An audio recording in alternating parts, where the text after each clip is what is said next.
में पहुंच जाना, पूजा में आपको ही बैठना है। ये सुनकर ससुर जी आग बुबला हो जाते हैं। कहीं नहीं जाएगी ये, इस घर की औरतें बाहर नहीं निकलती। तू तो इंजीनियर है इसलिए तुझे इजाजत दे दी, लेकिन ये तेरी सास 4 अक्षर नहीं आते इसको। अरे रहने दे, क्यों पैसा बर्बाद करवा रही है। सास को डांटने की आदत ससुर जी को जो लग चुकी थी। सास बहू की ओर देखती है। तो माँ जी कल वक्त से तैयार रहना। ससुर जी आप ही तो माँ जी को कहते थे ना उन्हें पैसे की कदर नहीं है, तो अब वो खुद ही कमाने जा रही हैं। अरे और क्या पापा, देखिए मीना ने कितना अच्छा बुटीक खुला है माँ के लिए। अरे रहने दो, ये कुछ नहीं कर पाएगी, गंवार कही की।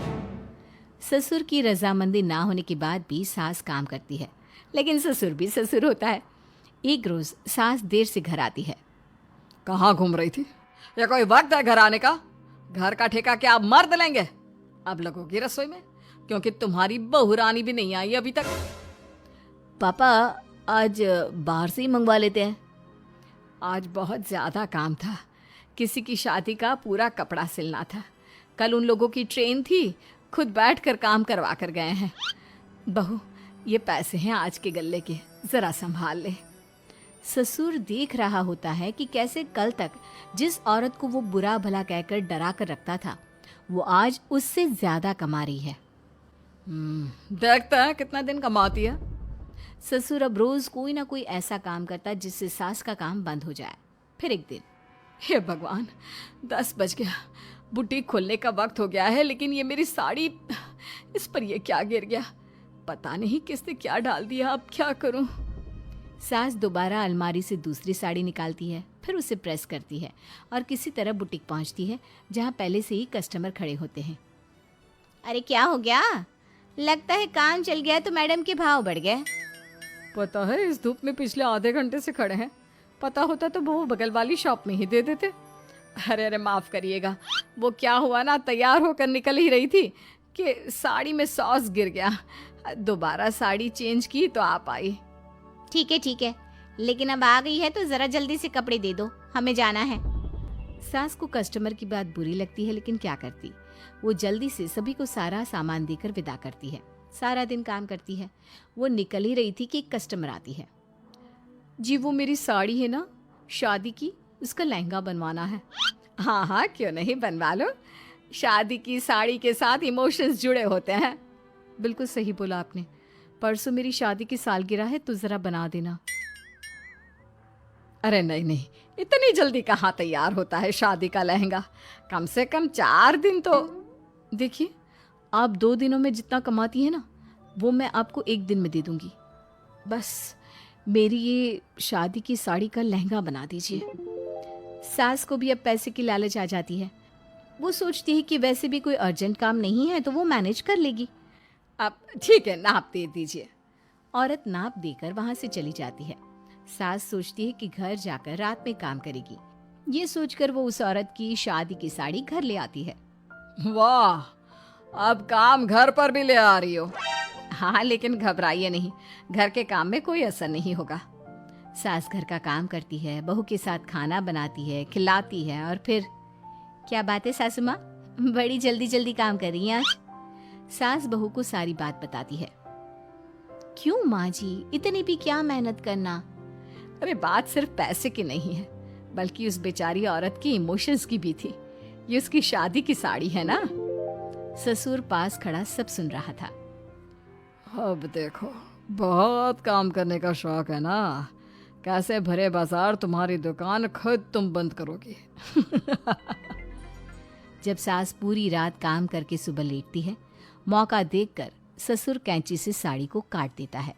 अगली सुबह, चलो कल आधा लहंगा सिला था, आज पूरा करके शाम को ही उसे उसका लहंगा सौंप दूंगी। लेकिन ये क्या, सास जैसे ही लहंगा उठाती है, लहंगा तो फटा होता है। वहीं ससुर छुपकर सास को देख रहा था। हाय रे, ये किसने किया? ससुर छुपकर हंस रहा था। बहू देख लेती है और ससुर के पास जाती है।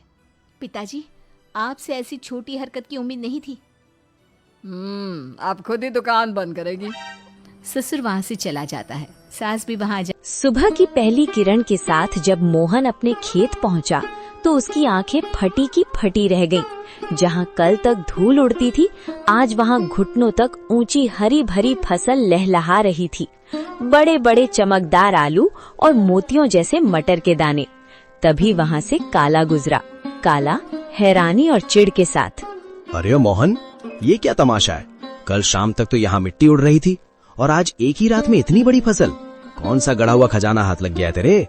या कहीं शहर से कोई चोरी का माल लाकर यहाँ गाड़ दिया है? नहीं काला भाई, ये ना कोई चोरी है और ना कोई तमाशा। ये तो ऊपर वाले की मेहरबानी है।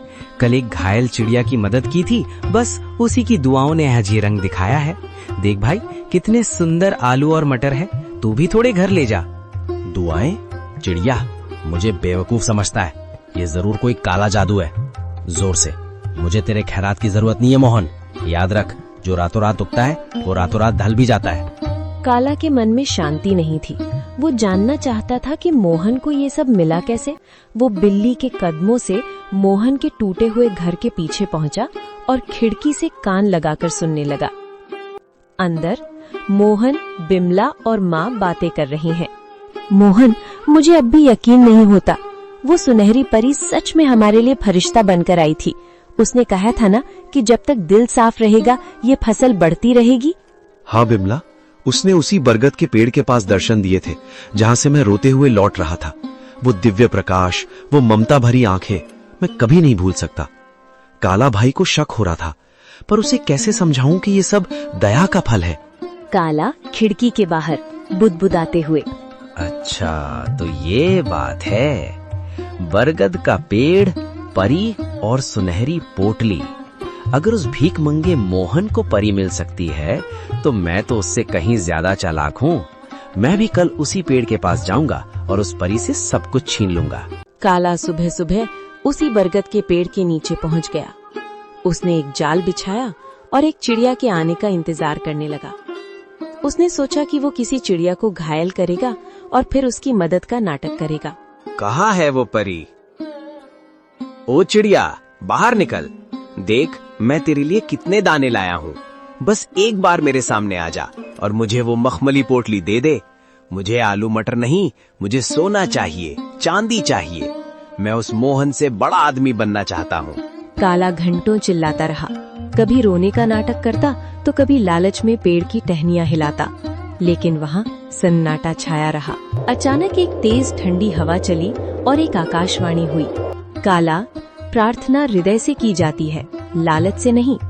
मोहन ने एक जान बचाने के लिए अपनी कमीज फाड़ी थी और तू एक जान लेने के लिए जाल बिछा रहा है।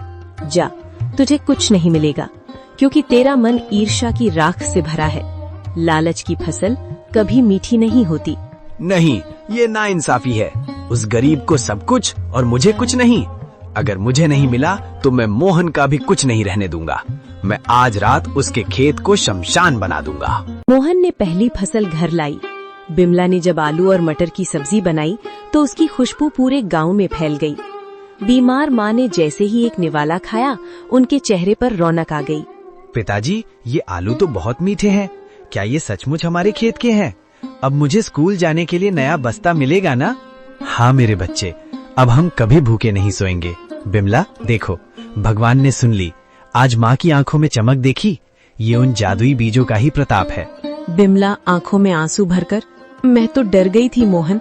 मुझे लगा था कि गरीबी हमारी पहचान बन गई है, लेकिन आज पहली बार लग रहा है कि हमारे घर में भी लक्ष्मी ने कदम रखा है।